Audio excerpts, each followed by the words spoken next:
জ্ঞান অর্জনের ৩টি সহজ উপায়, না জানলে মিস করবেন। আসুন মিজানুর রহমান আজহারী থেকে শুনে নিই। সারা বছর কোরআনের যতটুকু নাজিল হতো, আল্লাহ রাসূল সাল্লাল্লাহু আলাইহি ওয়া আলিহি ওয়াসাল্লাম রমাদান আল মুবারাকে জিবরিল আলাইহিস সালামের সাথে রিভিশন করতেন। সারা বছর যা নাজিল হলো এটা আল্লাহ রাসূল সাল্লাল্লাহু আলাইহি ওয়াসাল্লাম জিবরিল আলাইহিস সালামকে শোনাতেন, আবার জিবরিল আলাইহিস সালাম আল্লাহ রাসূল সাল্লাল্লাহু আলাইহি ওয়াসাল্লামকে অতটুকু শোনাতেন। যে বছর তিনি ইন্তেকাল করবেন ওই বছর 2 বার তিনি গোটা কোরআনকে জিবরিল আলাইহিস সালামের সামনে পেশ করেছেন, শুনিয়েছেন। আবার জিবরিল আলাইহিস সালাম 2 বার আল্লাহর হাবিব সাল্লাল্লাহু আলাইহি ওয়া আলিহি ওয়াসাল্লামকে শুনিয়েছেন। আল্লাহু আকবার। তাহলে এটাই হচ্ছে সুন্নাহ। তিনিই তো পৃথিবীর প্রথম হাফেজ নাকি?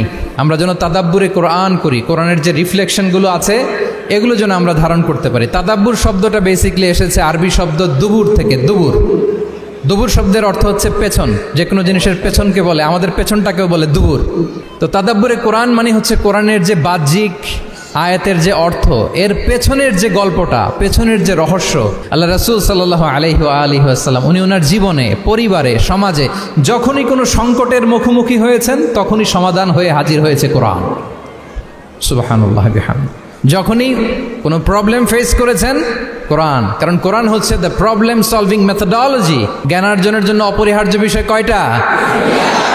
1 নম্বরে বিনয়, 2 নম্বরে সফর, 3 নম্বরে সবর। এই 3টাই লাগবে। বিনয়ী হইতে হবে, ডাউন টু আর্থ হইতে হবে। বিনয়ী না হলে, মুতাওয়াদি না হলে। তো বন্ধুরা, আপনাদের কাছে ভিডিওটি কেমন লেগেছে আর মিজানুর রহমান আজহারীর বক্তব্য আপনাদের কাছে কেমন লাগে অবশ্যই কমেন্ট বক্সে জানাবেন। আর ভিডিওটি যদি ভালো লাগে অবশ্যই সাবস্ক্রাইব করবেন। এরকম নিত্য নতুন ভিডিও পেতে অবশ্যই চ্যানেলটিকে একটি লাইক করবেন। ধন্যবাদ সবাইকে।